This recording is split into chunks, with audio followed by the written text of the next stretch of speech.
Hey, what's up guys, and welcome back to another episode of Fruity Toots, where today we're going to be talking about 808s.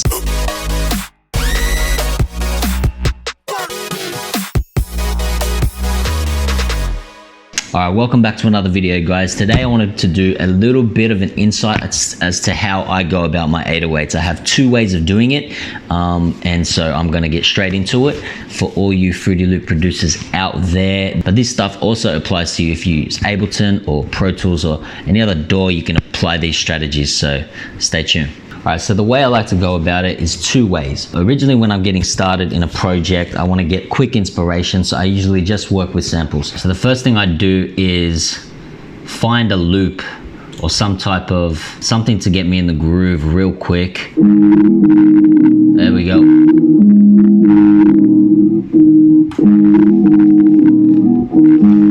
Alright, so this loop is currently at 98 BPM. So I'm gonna right click, hit 90, scroll up to 98, and that should fit perfectly. Whoa, 92, sorry, not 98.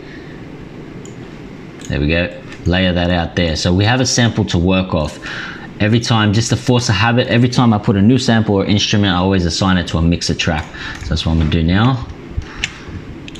First thing I do is head over to my splice samples, where I've got ready to go samples that I've handpicked. So we're looking for a kick that's quite punchy. That's fresh. That's the type of hip hop. All right, so I'm gonna right click on that, go to declicking mode, hit transient bleeding. That way, when we cut the sample, if you just cut the sample with the knife tool, then what's gonna happen is you're gonna have a sort of click at the end of the sample when it plays. So by doing that, we eliminate that click to make for a smoother mix. To a mix track there. Turn it down. We only want to use the beginning of the sample for that kick, so it acts like a top kick, and then underneath we're going to layer that 808, that bass. But for now we can keep it extended.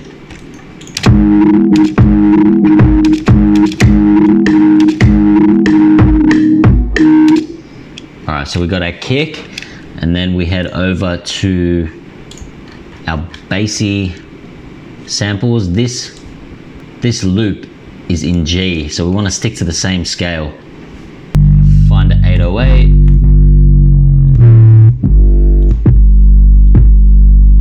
That's heavy.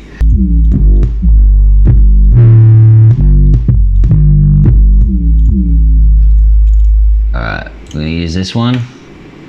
I think it sounds pretty good. Do our transient bleeding.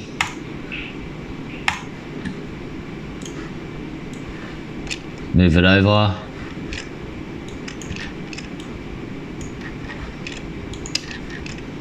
And take off the beginning so that the waveform meets nicely.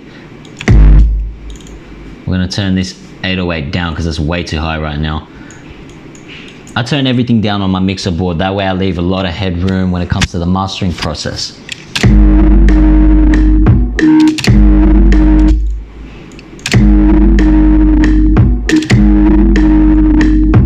I don't really like that 808, it's a bit, I think I might change it.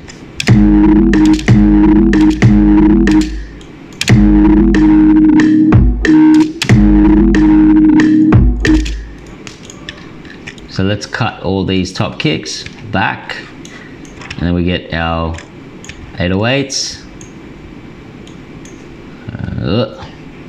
That was not good. Just reverse that. We're gonna go up to here, hit none. That way we can slide it back. Sorry guys, my CPU seems to be shitting itself.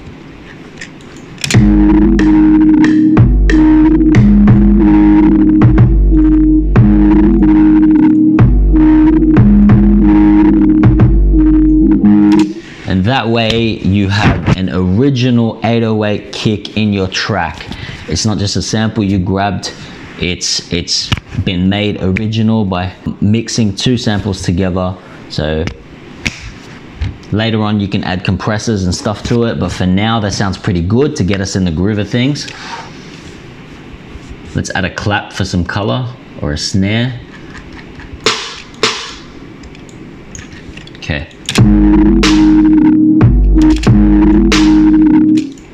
Line.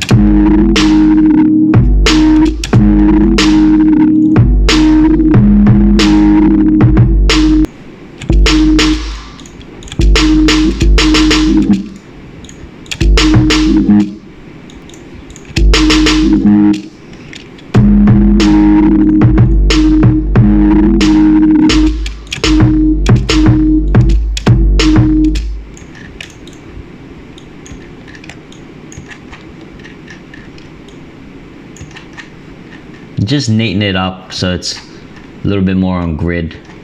Now I'm excited, see? I'm in the groove, I got my inspiration, and I can add percussion and other leads, and before you know it, we're gonna stack this beat up and make it sound sick. So that is the first way I like to do my 808s. The second way is in my channel rack. If I decide that this track sounds like a track where I'm gonna need to pitch that bass or that 808 up and down, I definitely like to use my piano roll in my channel rack. So the way we do that is, let me just save this right here. So if we grab this sample, 808 G99. All right, so we got it there. Whoa, 98, that's the one. All right, so what I'll do is hit Shift F4 to create a new channel rack. I'll drag my sample, drag and drop. Right click, piano roll. Hit it on the C5, it's actually a G note. And then I'll put it in my pattern box. I'm gonna mute those samples for now. Now what you wanna do is draw it in the pattern box, just like this.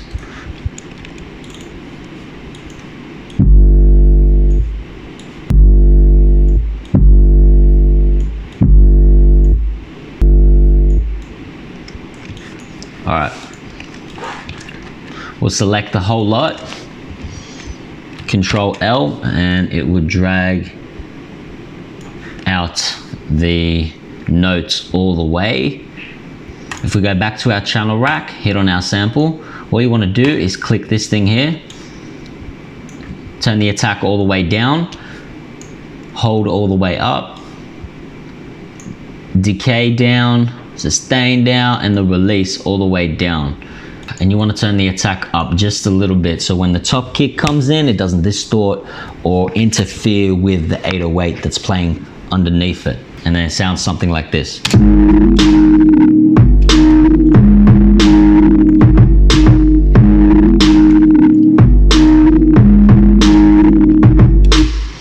That sounds sick. So now we're going to start pitching up. Slide your notes up and down on the scale, just like this.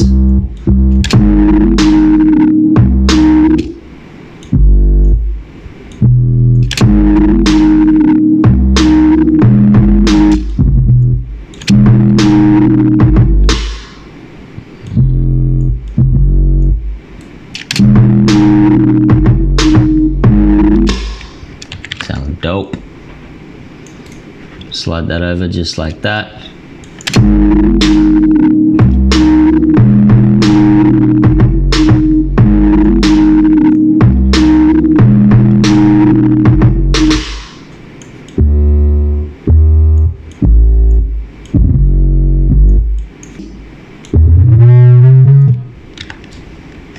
Alright, so I'm gonna take this up an octave, select it, Control up arrow, and that goes up an octave.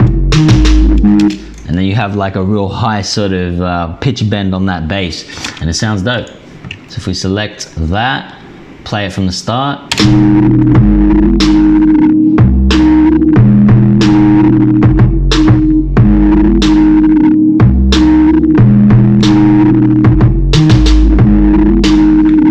Might get rid of one of those snares.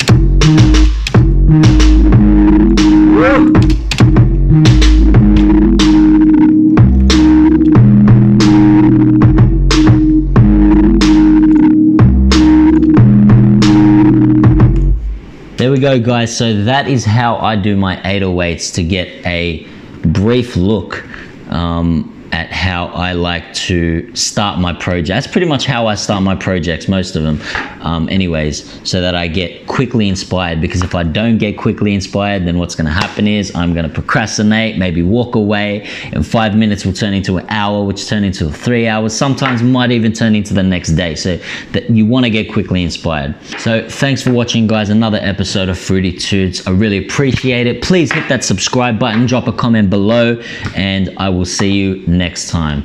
Peace.